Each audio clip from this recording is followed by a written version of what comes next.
नमस्कार विद्यार्थी मित्रांनो, कालचा भाग तुम्हाला आवडलाच असेल। आज नवीन भाग आपण पाहणार आहोत। काय करायचं आपल्याला तर कोन दुभाजक काढणे। आपण कोन बघितले, वेगवेगळे कोन काढून बघितले। 40 डिग्रीचा काढला होता, 30 डिग्रीचा काढला होता, 90 अंशाचा काढला होता। त्यानंतर कोनाचे प्रकार बघितलाय। आता आपल्याला कोन कसा दुभागतो हे आपल्याला पाहायचं आहे। कृतीकडे बारकाईने लक्ष द्या। बघा आता पहिल्यांदा काय करायचं, पट्टीच्या साहाय्याने किरण काढून घ्यायचा। किरण काढल्यानंतर कोनमापक घ्यायचा, एक 90 अंशाचा कोन काढून घ्यायचा। त्याला नाव दिलं आपण ए, बी आणि सी। आता या ठिकाणी काय करायचंय तर कोन दुभागायचा आहे। आता या ठिकाणी अँगलचं नाव काय आहे तर अँगल ए बी सी हे अँगलचं नाव आहे। आता काय करायचं, तुम्हाला कृती बऱ्याचशी मागच्या भागामध्ये पाहिलेली आहे। आता या ठिकाणी काय करायचंय, कोणता कोन दुभागायचा आहे तर कोन बी दुभागायचा आहे, बरोबर। मग आता कोन बी वर लोखंडी टोक ठेवायचं। कर्कटक मध्ये एक विशिष्ट अंतर घ्यायचं, एक चाप मारून घ्यायचं। काय अडचण आहे का? आता कर्कटकचं अंतर थोडस वाढवायचं, बरोबर। पुन्हा जिथं चाप मारलेला आहे त्या चापावरच्या रेषेला म्हणजे बीए या रेषेवर जिथं चाप बसलाय तिथं लोखंडी टोक ठेवायचं आहे।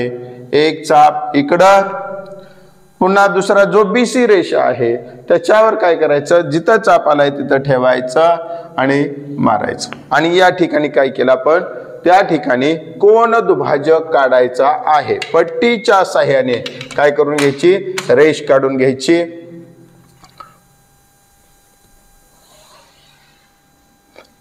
या ठिकाणी हा काय झाला, कोन दुभाजक झालेला आहे। त्याला नाव दिलं डी। म्हणजेच बीडी हा काय करतो तर अँगल ए बी सी ला काय करतो, दुभागतो। दुभागतो म्हणजे काय करतो, दोन समान भाग तयार करत असतो। हे बघितलं। आता एक दुसरा आपण लघुकोन घेऊ। काय घेऊया, लघुकोन या ठिकाणी घेऊया। म्हणजेच 90 अंशाच्या आतला कोन घेऊया। म्हणजे तुम्हाला वेगवेगळ्या आकृत्या पाहिल्यानंतर लक्षात येईल। पहिल्यांदा काय काढून घ्यायचा, रे काढून घ्यायचा। ओके, रे काढल्यानंतर आता काय करायचं, 90 अंशाच्या आतला म्हणजे समजा एखाद्याला विचारलं बाबा किती घ्यायचा तर एखाद्याने सांगितलं बाबा 80 डिग्री घ्या। ओके, 80 घेतलं, नाव दिलं त्याला ए बी सी। तुम्ही सगळे पट्टीच्या साहाय्याने ह्या रेषा काढायच्या आहेत, बरोबर। पट्टीच्या साहाय्याने रेष काढायची आहे, बरोबर। आता या ठिकाणी कोन एबीसी दुभागायचा आहे। मग आता या ठिकाणी काय करायचं तर कर्कटक मध्ये विशिष्ट अंतर घ्यायचं, बी वर ठेवायचं। बी वर ठेवायचं, एक चाप मारून घ्यायचा जो ए बी ला पण छेदेल आणि बीसी ला पण छेदेल। मग विशिष्ट अंतर घ्यायचं, जिथं चाप आलाय तिथं एक चाप मारायचा। पुन्हा बीसी वर ठेवायचं, इकडे एक चाप मारायचा आणि मग चाप काय करून घ्यायचा, पट्टीच्या साहाय्याने जोडून घ्यायचा आहे। बघा आता